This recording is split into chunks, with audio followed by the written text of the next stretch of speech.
vous pouvez positionner un petit point bleu. Alors, il faut bien le positionner dès le début sur où se situe votre école ou votre collège. Alors, on a une première classe qui se situe en Corse. Donc, bonjour à la Corse. Donc là, aujourd'hui, vous êtes… alors, où est-ce que ceci est passé ma petite liste de participants? Alors, elle est là. Donc là, pour l'instant, vous êtes 12 classes, 13 classes. Donc, on attend 14 classes. On attend une vingtaine de classes cet après-midi. Alors, donc du coup, là, pour l'instant, on a 2 classes qui sont positionnées. Donc, on a en Corse, on a 2 classes en Corse. On a sur la côte atlantique, on en a un petit peu plus haut dans le quart nord-ouest de la France. Alors, pour les autres classes, je répète juste le site. On va prendre un petit peu de temps juste pour la première, comme c'est la première question. Donc, vous allez sur www.menti.com et vous rentrez le code 2002 24 75. Alors, on a une deuxième classe sur la côte atlantique. On a une classe dans les Landes. On en a 2 en Corse. Alors, on n'a que 6 classes qui ont voté, donc on va patienter un tout petit peu pour que les autres classes se connectent. Normalement, on a des classes du Liban avec nous aujourd'hui. Donc, on verra tout à l'heure, on se baladera dans les classes. Ce qu'on va faire ensuite quand on fera les questions, c'est que comme vous êtes un peu nombreux, on va prendre une question par classe dans un premier temps. Et quand tout le monde aura posé sa question, on fera un deuxième tour dans les classes. Alors, on a un point qui vient d'apparaître dans la partie nord de la France. Enfin, pas le nord-nord, mais moi, je suis dans le sud. Alors, du coup, tout ce qui est au-dessus Lyon, c'est le nord. Mais donc là, bien au nord de la France. Alors, du coup, on va passer à la question d'après. Comme j'ai l'impression que tout le monde n'arrive pas à se connecter. Alors maintenant, c'est le même principe, c'est le petit point bleu qu'il va falloir positionner sur l'endroit où vous pensez que se situe la goélette Tara aujourd'hui. Alors, à votre avis, où est-ce qu'ils sont? Donc là, c'est pareil, il faut mettre le petit point bleu. Donc alors, à votre avis, où est-ce qu'ils se situent sur la carte? Alors, on a un petit point au sud, ça doit vouloir dire l'Antarctique. On a au large du Chili, on a en Australie, alors, un petit peu partout. Tout à l'heure, on avait des votes à peu près au même endroit. Et là, les points sont plus répartis. On a un autre point en bas, donc je pense que ça veut dire l'Antarctique. On a un point en plein milieu de l'Atlantique. Alors, du coup, alors là, c'est vraiment la position de la goélette, hein, c'est pas votre position à vous. C'est bien, du coup, vous êtes un petit peu partout. Je vais voir, j'en profiter pour regarder si la goélette est arrivée. Ah oui, super. Du coup, je vous passe en intervenant. Comme ça, on va pouvoir activer votre son et votre micro.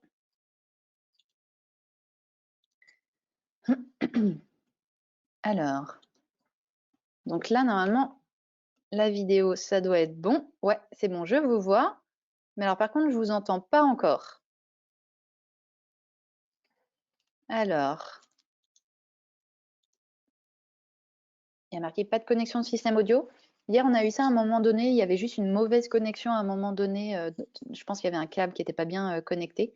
Donc, regardez juste peut-être cet aspect-là. Un petit câble qui n'est pas bien branché ou une mauvaise connexion quelque part. Je vais retourner voir avec les élèves. Alors, on a 9. Ah, c'est bon, ça y est, on vous entend. Génial.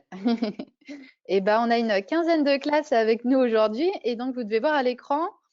Donc, ils ont positionné des petits points. Là, ils pensent que vous vous situez. Alors, du coup, est-ce que quelqu'un a raison ou est-ce que vous vous situez sur cette carte?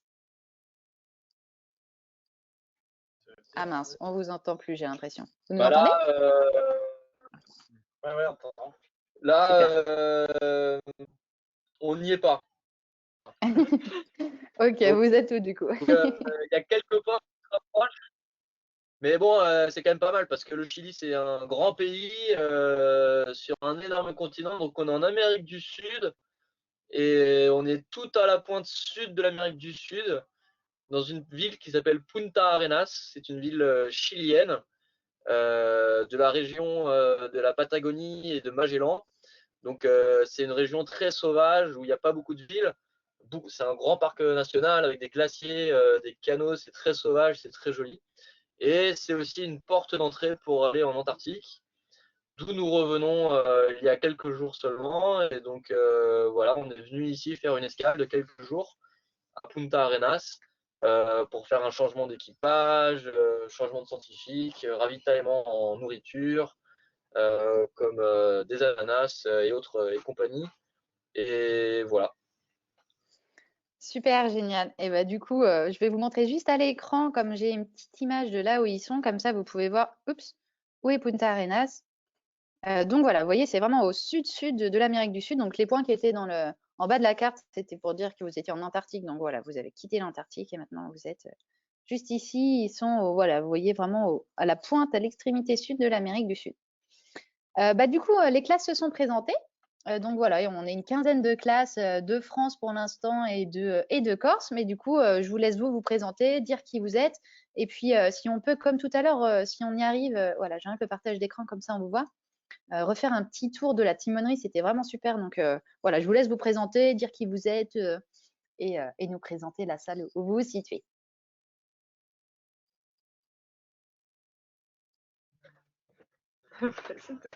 Mathieu, marin à bord. Marin à bord. Moi, je suis Léa et je suis scientifique à bord. Moi, je suis Douglas, je suis biologiste à bord. Tu m'entends, Mathieu? Ouais, je te reçois fort et clair. Ok. Donc là, on est dans quelle zone du bateau? On est dans la timonerie. Ah ouais, on peut vous présenter la timonerie. Attends, je change juste un truc.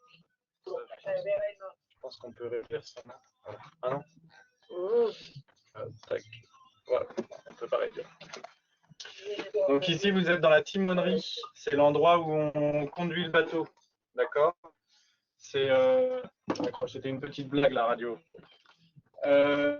C'est ici qu'on dirige tout le bateau quand on est en navigation. Alors quand on est au port, tout est éteint ou quasiment. Mais on a plein de petites choses. Donc ici, là, c'est des commandes pour les moteurs. Ça, c'est un radar. Ça, c'est une centrale pour le vent. Ça nous donne le vent qu'il y a dehors avec l'angle du vent. On a ici un pilote automatique. On n'a pas besoin d'être toujours à la barre. En fait, le pilote nous permet de diriger le bateau seul. Et nous, on change un petit peu le cap en tournant la molette, en appuyant ici ou ici.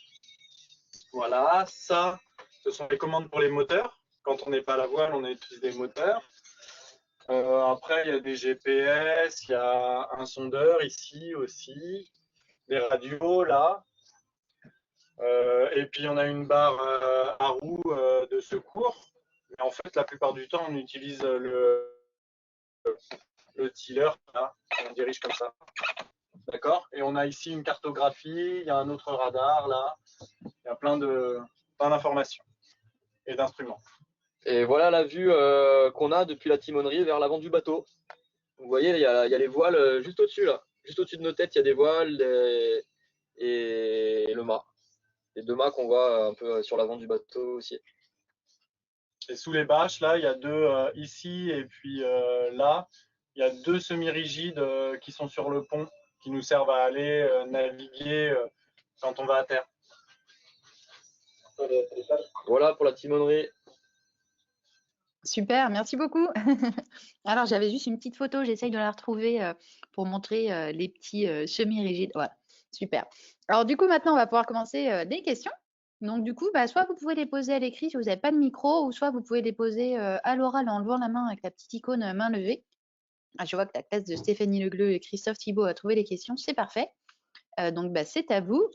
Hop, voilà, vous pouvez donc lever la main. Alors, je vois une petite main qui se lève dans la classe de Christophe Thibault.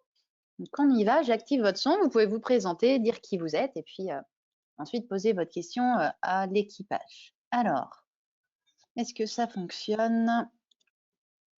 Alors, je vous ai envoyé une demande d'activation du son, normalement ça doit fonctionner. Ah voilà, est-ce que vous nous entendez? Bonjour. Bonjour. Bonjour. Bonjour. Pose ta question. Avez-vous peur du froid?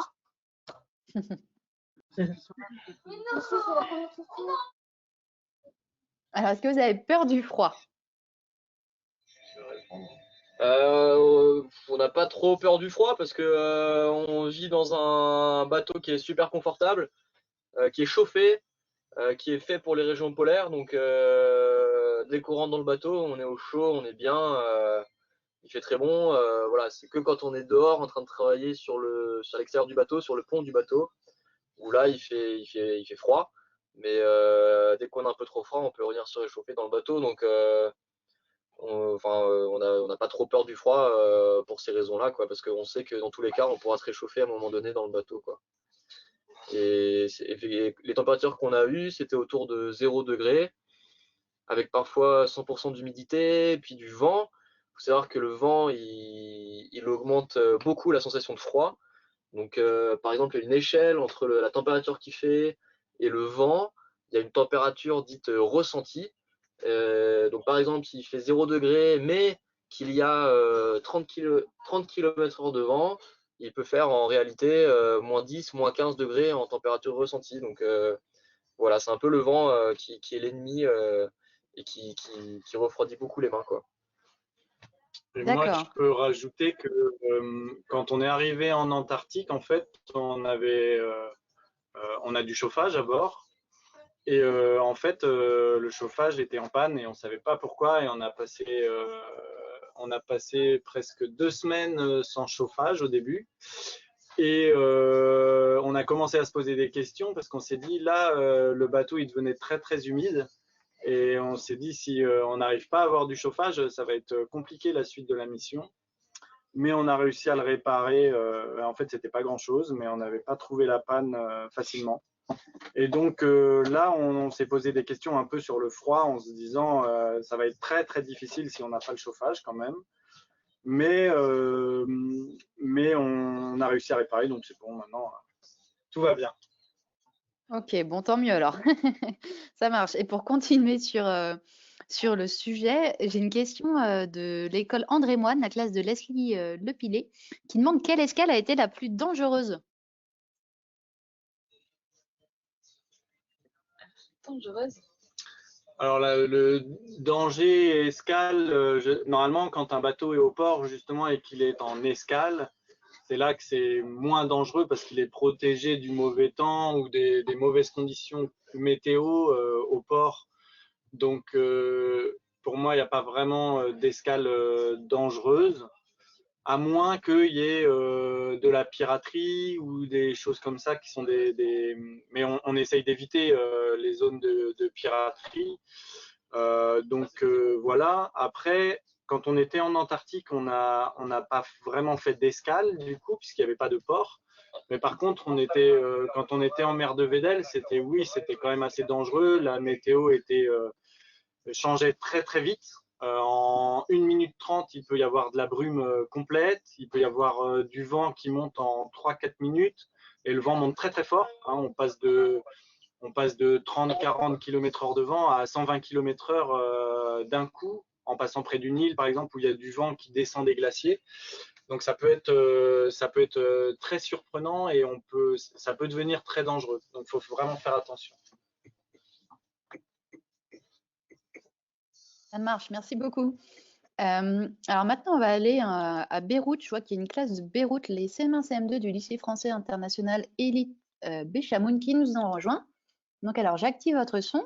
Vous pouvez vous présenter et poser votre question. Alors, j'active votre micro. Alors, est-ce que ça fonctionne en attendant? Voilà, ça a l'air de fonctionner. Est-ce que vous nous entendez bien? Oui, on vous entend très bien.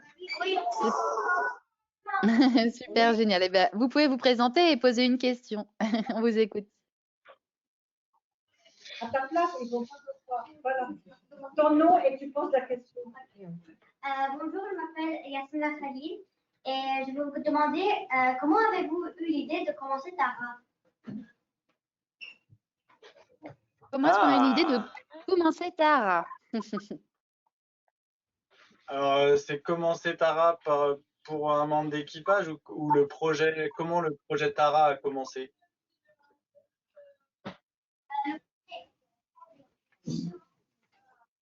Alors, j'ai pas entendu. Est-ce que tu peux repréciser, s'il te plaît? Vous demandez le projet Tara. Le projet Tara, d'accord. Alors, pour le projet Tara, en fait, ça vient d'Étienne Bourgois et d'Agnès Bourgois qui ont une entreprise de vêtements et qui avait envie qui aime beaucoup la mer et les bateaux, et qui avait envie de mettre un bateau à la disposition des scientifiques gratuitement. Et un jour, en fait, ce bateau-là, il a été à vendre. Il s'appelait avant Seamaster. C'était un Néo-Zélandais qui avait le bateau, et il a été vendu à Étienne et à Agnès, et ils ont commencé, ils l'ont renommé Tara en fait, et ils ont commencé le projet comme ça. Et l'idée, c'était de le mettre gratuitement à la disposition des scientifiques pour faire de la biologie, de la chimie marine, de la physique marine, et de faire le tour du monde pour mieux comprendre l'environnement marin et donc la planète. Super, merci beaucoup. Et du coup, est-ce que vous pouvez nous dire comment vous êtes arrivé sur Tara? Alors, moi, je peux répondre. Ça fait 12 ans que je connais le bateau. Et en fait, je travaillais comme plongeur scientifique au CNRS, donc dans un grand centre de recherche à Roscoff. Et je travaillais sur les algues. Et en fait, le laboratoire d'à côté a travaillé sur le plancton et a été un des premiers laboratoires à organiser l'expédition Tara Océan, qui était une des premières grandes études mondiales sur le plancton. Et quand j'ai appris ça, le bateau est passé à Roscoff, je suis allé les voir et j'avais envie de travailler à bord. Et donc, quand j'ai rencontré les personnes, ils m'ont dit « Ok, tu peux venir, mais tu ne viendras pas comme scientifique, tu viendras comme marin. » Et donc, je suis retourné à l'école pour devenir marin. Et du coup, je travaille comme marin à bord, mais de formation, je suis biologiste. Et moi, je travaille en océanographie depuis 3-4 ans. J'ai fait beaucoup d'études dans ce domaine. Et donc, Tara, je l'ai connue très tôt et ça m'a toujours donné énormément envie. Et en ce moment, je travaille sur les données qui sont prises par Tara. Et donc, en fait, on m'a demandé de venir à bord pour prendre un type de données spécifiques qu'ensuite j'analyse une fois que je reviens à terre. Et donc, c'est comme ça que je suis arrivée ici, d'abord au Brésil, dans l'Amazone, et ensuite maintenant en Antarctique.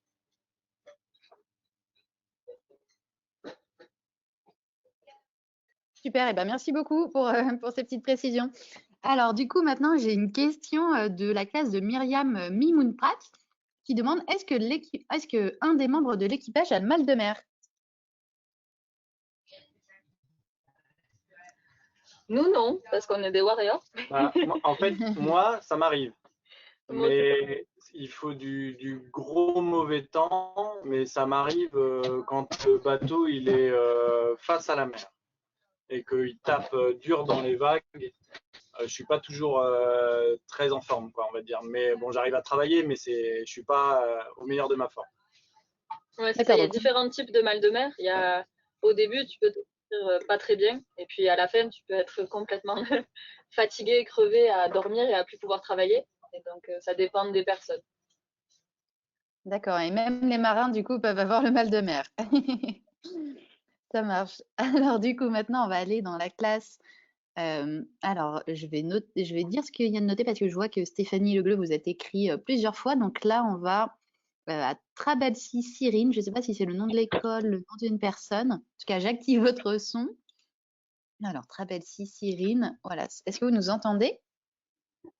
Oui, Super, génial. bonjour. Bonjour, là je suis avec Jade et moi. On est en 5e A et on voulait vous poser une question. Ça fait combien de temps que vous n'êtes pas sorti du bateau?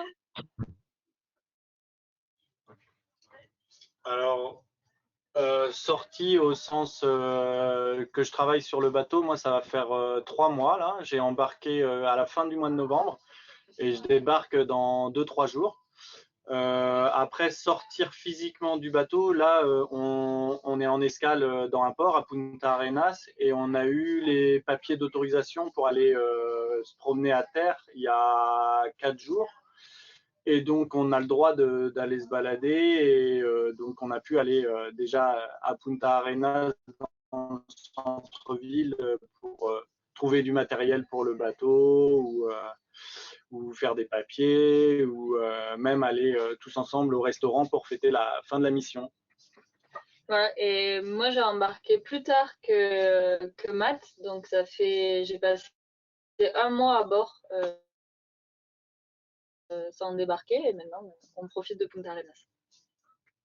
Ah, super, ça marche. Alors, j'ai une question maintenant. Les élèves vous demandent qu'est-ce que ça fait de manger de l'ananas au milieu de la banquise?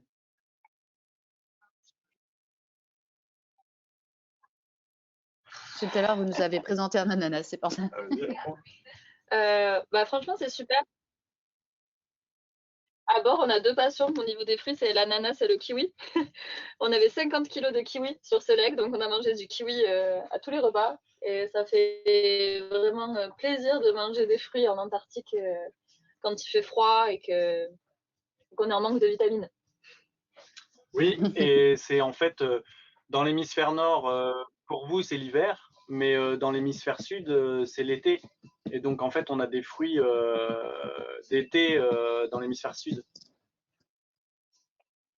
Ça marche, merci pour le petit détail. Alors maintenant, on va aller dans la classe de Sébastien Dormieux. Alors, j'active votre son.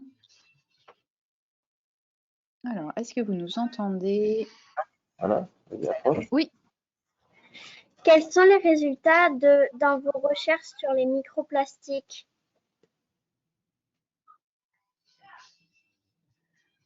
Alors, on a eu plein de résultats différents. Pour le moment, ceux de l'Antarctique ici, on n'a pas eu le temps de trop les analyser, mais globalement, ce qu'on a vu, c'est qu'il y a des microplastiques partout dans l'océan. Même en Antarctique, on retrouve des microplastiques, alors que il n'y a pas d'hommes en Antarctique. C'est une civilisation très naturelle et éloignée des villes. Et ce qu'on a vu aussi, c'est que le plus on s'approche des villes, même des petites villes, on va trouver énormément plus de plastique. Donc ça, c'est l'instrument qu'on utilise pour mesurer les microplastiques, le filet qu'on appelle Manta. Et donc à chaque fois qu'on va se rapprocher de là où les hommes vivent, on va avoir plus de plastique.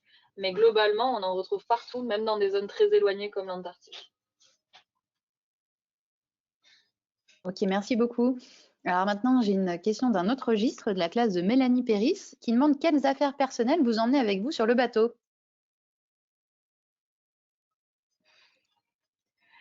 Ça dépend où c'est qu'on embarque. Quand on embarque en Antarctique, on prend beaucoup d'habits pour le froid. On prend des livres aussi, parce que à bord, on n'a pas Internet. Donc, quand on ne travaille pas pour s'occuper, on lit des livres, on joue à des jeux de société. Et si jamais on part dans le chaud, dans ce cas-là, on va prendre plutôt des shorts, des t-shirts. Et on prend aussi de la nourriture qu'on aime. Du chocolat, par exemple. Des cacahuètes, des bonbons, parce qu'on sait qu'au bout d'un moment, à bord, on va plus en avoir, donc on en ramène un peu en stock. D'accord. Alors moi, de mon côté, j'ai des vêtements évidemment, et j'emmène. Alors j'ai mon couteau là, c'est un outil multifonction que j'ai toujours à la ceinture pour travailler. Ça, c'est une affaire très personnelle. Et sinon, j'ai un petit carnet où je note ce que j'ai fait dans la journée, le journal de bord qui est dans ma cabine. D'accord, merci. Alors maintenant, on va aller à Roumier dans la classe de CM1 du lycée Charlemagne. Donc, alors, j'active votre son. Voilà. Est-ce que vous nous entendez? Oui. Super, génial. Eh bien, écoute, tu peux te présenter et puis poser ta question à Matt et à Léa. Bonjour, je m'appelle Karel Karaki. Je suis de la classe de CM1 au lycée Charlemagne. Est-ce que c'est facile de partir en escale? En expédition, tu veux dire, sur le bateau? Oui. D'accord. Est-ce que c'est facile de partir? Il y a 2 parties. Il y a le fait d'avoir l'opportunité de venir sur le bateau. Ça, c'est le plus compliqué parce qu'on n'est vraiment pas beaucoup à bord. Moi, je suis scientifique et on est 5 scientifiques à bord. Donc, il y a beaucoup de monde qui veulent venir et c'est pas facile d'être choisi. Après, pour accéder au bateau, là, en Antarctique, c'était assez difficile de le rejoindre. Ça prend 40-50 heures de trajet en avion. C'est long, mais ça se fait. Pour moi, partir, j'aime beaucoup travailler sur ce bateau. Donc, je suis content d'aller travailler, mais j'ai 2 enfants. Et du coup, des fois, c'est très difficile de les laisser pour plusieurs mois à la maison avec leur maman, alors que moi, je travaille loin et que je peux pas communiquer beaucoup avec eux. Et j'aimerais bien, des fois, les voir un peu plus. D'accord, oui, on comprend. Et d'ailleurs, comment est-ce que vous communiquez avec vos proches à terre? Alors maintenant, on a la chance d'avoir une connexion Internet en continu quasiment, sauf en Antarctique, mais sinon, on a une connexion avec le satellite, des antennes et les satellites. Et du coup, on peut avoir des boîtes mail et on peut aussi avoir l'application WhatsApp qui permet de faire de la messagerie instantanée avec les proches. Donc moi, par exemple, mes enfants, qui sont quand même plutôt adolescents maintenant, ont un téléphone avec et je peux faire du WhatsApp avec eux. Et des fois, je leur envoie une photo de la journée et ils m'envoient une photo de leur journée, par exemple. Ça marche, c'est noté. Alors, on va aller maintenant dans la classe. Alors, non, du coup, ça doit être Charlotte Dubois qui est dans la classe de Stéphanie Legleu. J'ai l'impression que vous êtes en distanciel. Alors, voilà, ça fonctionne. Est-ce que tu nous entends? Oui, Super. Alors, on t'écoute. je m'appelle Charlotte du coup et j'avais une question. C'est dans quelle partie de la Terre que vous avez trouvé le plus de plastique?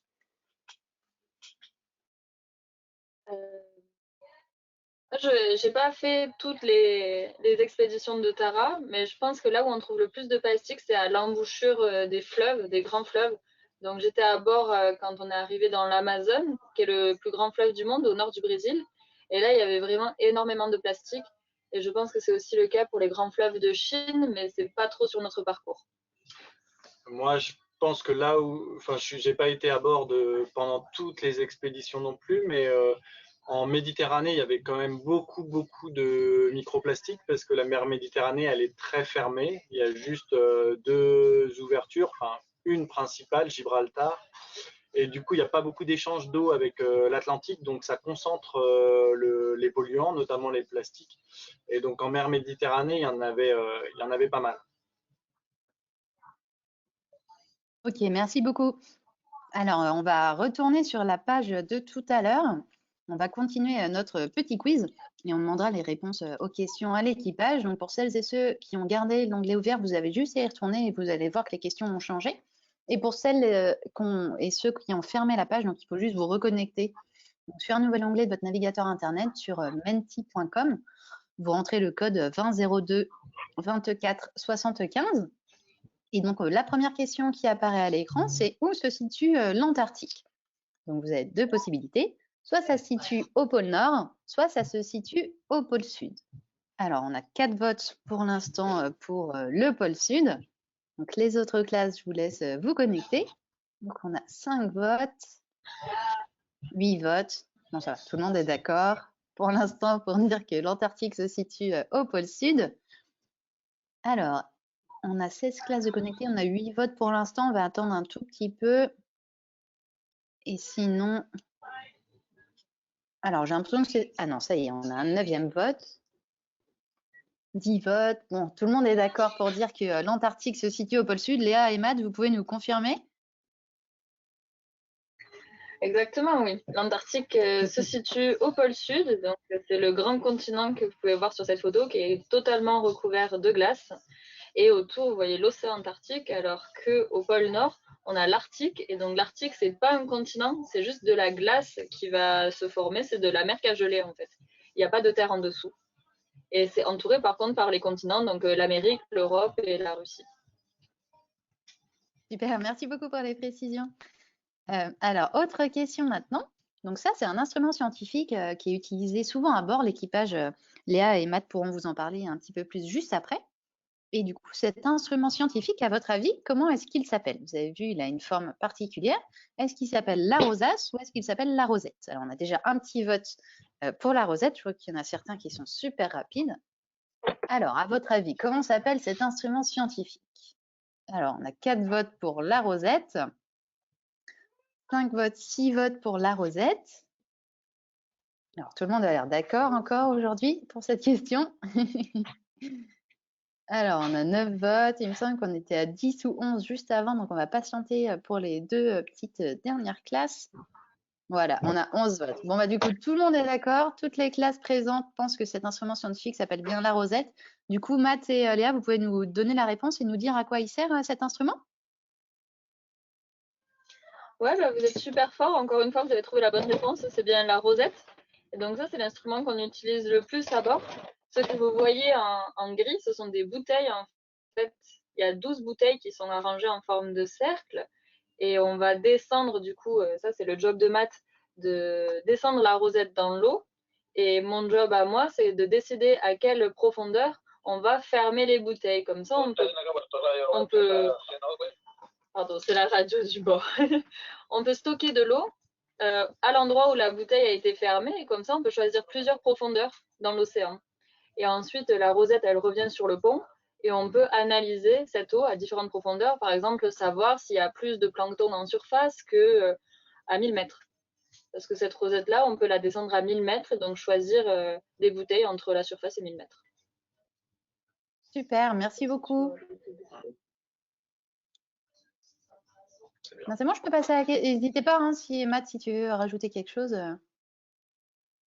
Éventuellement, ce que je peux rajouter, c'est qu'au milieu, il y a comme un super ordinateur qui prend les paramètres de l'océan, comme alors les paramètres de l'océan, c'est quoi? C'est la température, la profondeur, la quantité de sel et plein d'autres choses. Et donc, ça permet de renseigner les scientifiques sur ce qu'ils sont censés trouver après dans les bouteilles un peu. Et c'est comme ça qu'ils décident de percuter les bouteilles et de choisir les profondeurs.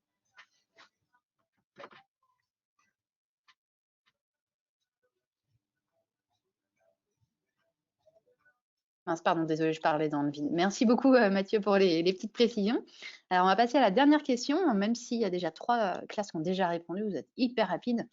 Donc là, vous avez 2 manchots qui sont présentés vous avez 2 photos de manchots. Il y en a un à gauche, vous voyez, il est noir et blanc, il a des pattes et un bec orangé, et puis il a comme un sourcil blanc. Et à droite, il est noir et blanc également, mais vous voyez qu'il a le bec noir et puis il a un petit trait noir au niveau de la gorge. Et donc, sur ces 2 manchots, donc ces 2 espèces de manchots différentes, il y en a une qui s'appelle un manchot à jugulaire. Alors, à votre avis, lequel est le manchot à jugulaire? Est-ce que c'est celui de gauche ou est-ce que c'est celui de droite? Donc, on a 2 classes qui pensent que celui de gauche est un manchot à jugulaire et cette classe qui pense que c'est plutôt le manchot de droite. 9 votes. Alors, on a 13 votes. Il me semble qu'on n'était pas autant avant, donc ça veut dire que tout le monde a voté, c'est super. Du coup, Léa et Mathieu, comme vous les avez vus, est-ce que vous pouvez nous dire lequel est un manchot jugulaire et pourquoi on l'appelle comme ça? Alors, le manchot à jugulaire, c'est l'option 2, le manchot de droite, parce que justement, il a ce petit trait au niveau de la gorge qui est aussi appelé en français la jugulaire. Et donc, c'est pour ça qu'il s'appelle comme ça. Et le manchot de gauche, c'est un manchot papou, avec son petit bec orangé et ses petites traces blanches au niveau des ailerons et au niveau des sourcils. Super, et bah, bravo à tous. Pardon, excuse-moi, on a un petit décalage. décalage. De manchots qu'on a vu, pas de souci. On a vu 3 espèces de manchots en Antarctique, le manchot papou, le manchot à jugulaire et le manchot Adélie, qui est un manchot aussi noir et blanc, mais il a que le ventre qui est blanc, sinon il est tout noir. D'accord, super. Bah, du coup, je peux vous présenter des photos des manchots papous et des manchots à jugulaire. Malheureusement, j'ai pas de photo du manchot Adélie. Donc là, on voit bien le petit sourcil blanc, en effet, sur l'aileron également, la partie blanche et le bec orange. Et là, le manchot à jugulaire avec des petits poussins, comme vous nous disiez tout à l'heure. Il y a plein de poussins dans la manchotière. Alors, du coup, on va reprendre les questions. Du coup, donc j'ai une question. Oups. Donc des CM1 de Guingeville qui demandent quelle est la taille de Tara. Alors, le bateau, il fait 36 mètres de long et 10 mètres de large. Et la hauteur des mâts, elle est à peu près à 30 mètres au-dessus de l'eau. Donc, c'est un grand voilier. Quand il a été construit, c'était le plus grand dériveur du monde. Et maintenant, c'est pas le plus grand, mais ça reste un grand voilier. Par contre, c'est un petit bateau de science. C'est un très petit bateau de science. D'accord, ça marche. Merci. Alors maintenant, on va retourner dans les classes. On va aller dans la classe de Lydie Deschamps. On n'y est pas allé encore, donc j'active votre son. Et comme ça, vous pouvez vous présenter et poser votre question. Viens vite, viens vite. Alors, je ne sais pas si vous nous entendez. Oui, c'est bon, on vous entend. Parfait. Tu donnes ton prénom? Bonjour, je m'appelle Fadel et on avait une question, c'était c'est quoi l'endroit le plus pollué que vous avez rencontré en mer?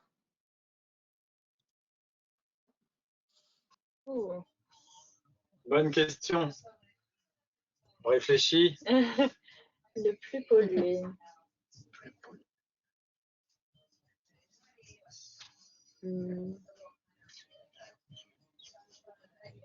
Tout à l'heure, vous disiez que c'était les embouchures de fleuves. Du coup, vous en aviez vu beaucoup, notamment dans l'Amazone?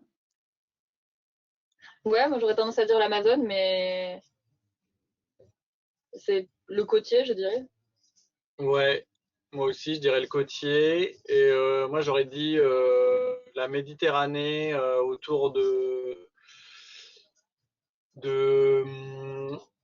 entre, on va dire, Marseille, Toulon et tout ça, là, la zone côtière où il y avait beaucoup de plastique, mais il y avait aussi beaucoup de rejets d'eau usée quand il pleuvait et tout ça, ça faisait des panaches un peu turbides, voilà. Mais après, bon, c'est pas une question facile à répondre parce que c'est assez ouvert. On trouve du plastique vraiment partout.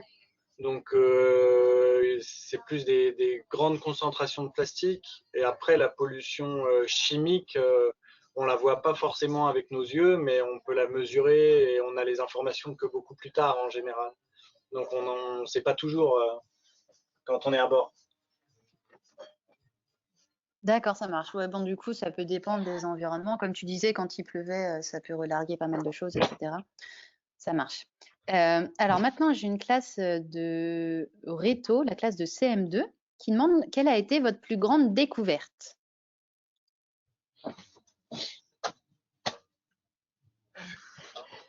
Scientifique ou personnel? Oh bah, les deux, hein, si tu veux. Les deux, ça peut être bien. Je sais pas, pour moi, découvrir l'Antarctique, c'était vraiment ma plus grande découverte. C'est un endroit où j'avais toujours rêvé d'aller. C'est très inaccessible. Et donc, c'est vrai que ça fait rêver. On lit tous ces récits des grands explorateurs. On imagine ce grand continent blanc. Et y aller, pour moi, c'était une grande découverte. Et c'était vraiment super. Et d'un point de vue scientifique, c'est plus difficile à dire parce que on n'a pas les résultats tout de suite. Il faut qu'on les traite. Et donc, on n'a pas eu le temps de tout traiter. Mais moi, j'ai été pas mal impressionnée par la vie qu'on peut trouver en Antarctique aussi dans l'eau. Et quand j'étais dans la partie Amazone, l'impact du fleuve sur la biologie, j'ai trouvé ça hyper impressionnant. De mon côté, je dirais que oui, ça fait quand même longtemps que je passe à bord, même si j'y suis pas tout le temps. L'Antarctique, c'était quand même une très grande découverte pour moi.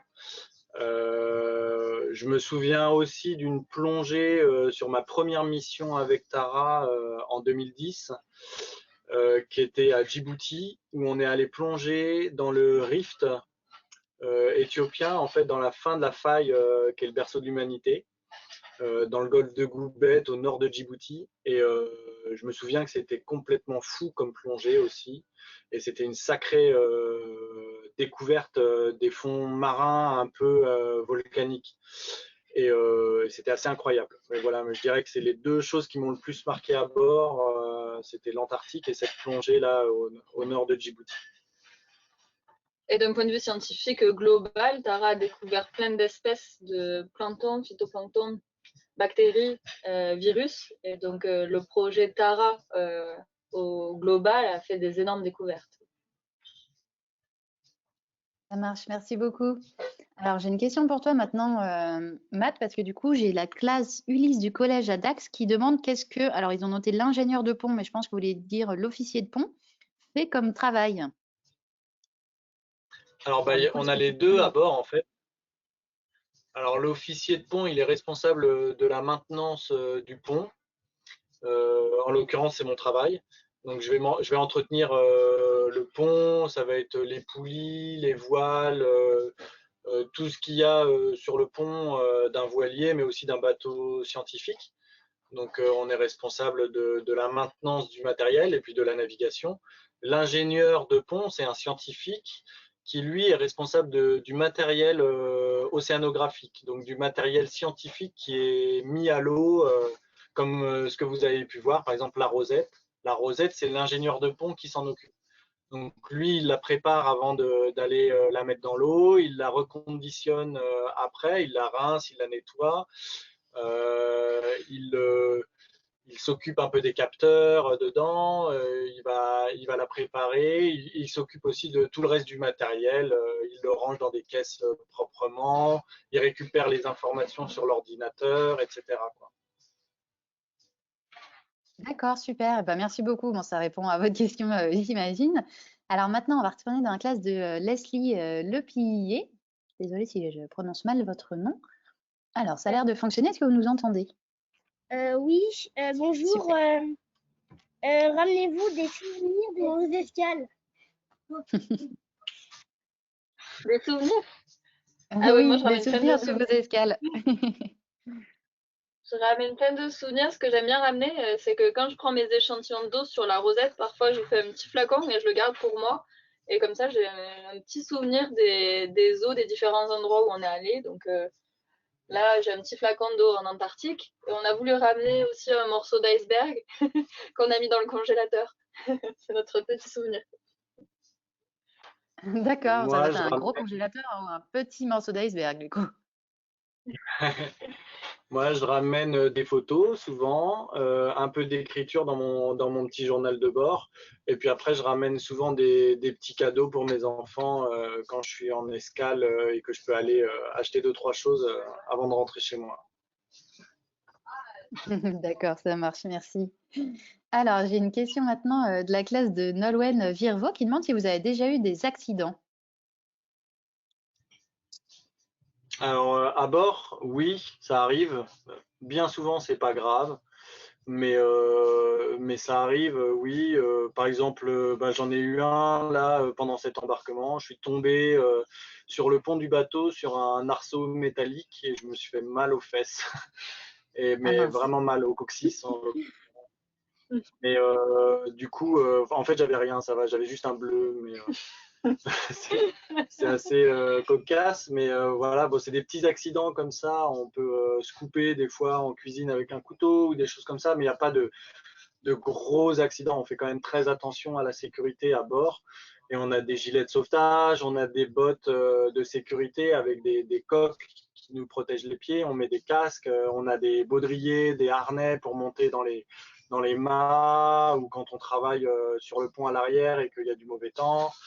Donc on évite au maximum les accidents. Il faut savoir que le métier de marin, c'est le métier le plus accidentogène au monde. Et donc on est tout à fait conscient de ça et on fait très très très attention le plus possible. Ça marche, merci. Bon, bah, j'espère que ça va mieux en tout cas. Alors maintenant, j'ai une nouvelle question des CE2 de Guingeville, la classe de Mélanie Péris, qui demande à quelle vitesse avance le bateau. Tu veux répondre? Tu connais la réponse? Je connais la réponse, mais je pense que Matt donnera une réponse plus détaillée. Quand on va vite avec les voiles, on va vers 12 nœuds. En moyenne, on est plutôt à 7 nœuds. Et quand on va vraiment très très très vite, le record, c'est 17,1 nœuds. C'est ça.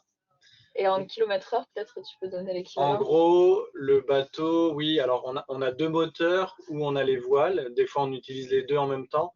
Le bateau va plus vite à la voile qu'au moteur. Au moteur, on va autour de 6-7 nœuds. Et à la voile, effectivement, on va on peut entre 9 et 12 nœuds quand on avance bien. Et un nœud, c'est 1,8 km/h, en gros. Donc, on fait presque x2 et on enlève un petit peu. Donc, en gros, quand on avance correctement avec Tara, on va à 18 km/h, quoi.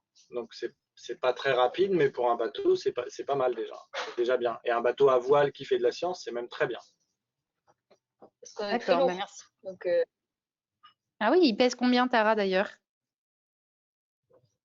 Alors le bateau, quand il y a tous les pleins faits, quand on a mis la nourriture, le carburant, le matériel scientifique et toutes les affaires, il pèse autour de 140 tonnes. Donc c'est quand même assez lourd, hein. C'est un camion, un semi-remorque que vous voyez sur la route, c'est 38 tonnes. Donc le bateau, il fait plusieurs camions en poids, hein. D'accord, ça marche. Ah bah, très bien. On a vu les mathématiques, dis donc, pendant ce direct. Alors maintenant, on va retourner voir Charlotte Dubois de la classe de Stéphanie Leglot. Alors, Charlotte, je vois que ta main est levée. Est-ce que tu nous entends? Oui. Alors, on t'écoute. Est-ce que, au fur et à mesure des années que Tara parcourt les océans, vous voyez qu'il y a plus ou moins de plastique dans les océans?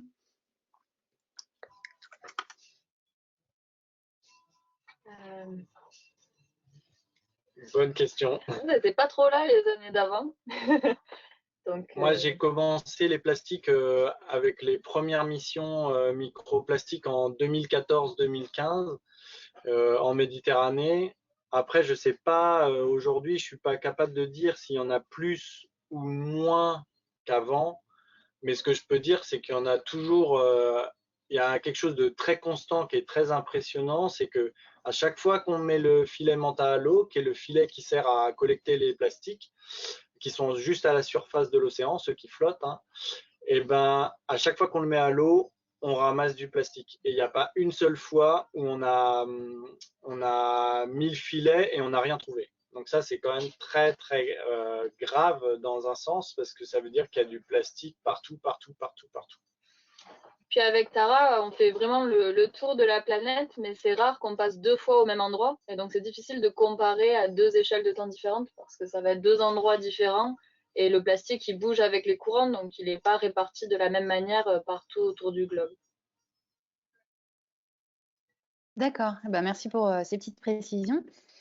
Alors maintenant, on va retourner dans la classe des CM1 du lycée Charlemagne à Roumier. Je ne sais pas si je prononce bien. Alors, du coup, voilà, normalement, vous devez nous entendre. Roumier, Alors, il me semble que c'est... Alors, dans quel pays vous vous situez? Vas-y, ça doit fonctionner. Tu peux nous dire...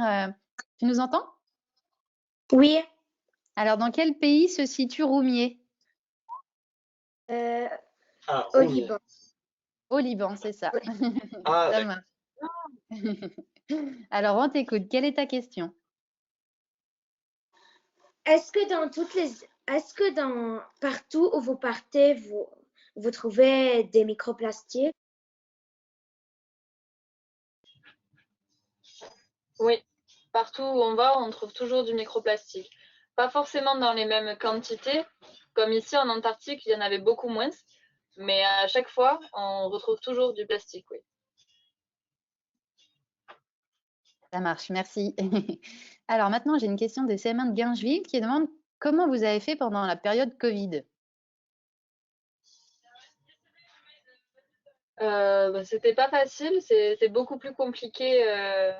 Une fois qu'on est à bord, ça va parce qu'on est dans un environnement fermé, donc c'est un petit peu comme un petit confinement. On sort pas, on voit personne, donc ça va.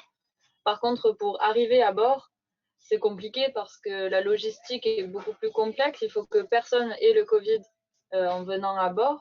Et aussi pour les escales, comme ici à Punta Arenas, c'est beaucoup plus complexe. Il y avait toute une période où on n'avait pas le droit de sortir du bateau, même quand on était au port. Donc on devait rester au bateau tout le temps, sans pouvoir sortir. Et donc ça, c'est assez compliqué. Ouais, et on doit faire des tests et plein de papiers. Et quand on voyage dans un pays, il faut faire des papiers pour le pays. Et quand on voyage dans un autre pays, il faut encore faire des papiers pour un autre pays. Donc ça augmente un peu les difficultés administratives, les papiers qu'il faut faire pour pouvoir entrer dans un pays et avoir le droit de mettre le pied à terre, par exemple, ou de rentrer chez soi. Puis généralement, quand on est au port, il y a des écoles qui viennent visiter le bateau. Et ici, c'est plus du tout possible à cause du Covid. Le bateau, il n'y a que nous dessus. Ça marche, merci. Alors maintenant, on va retourner au Liban, mais cette fois-ci, on va aller à Beyrouth, dans la classe de CM1, CM2 du lycée français international Élite Béchamoun. Donc alors, est-ce que vous nous entendez?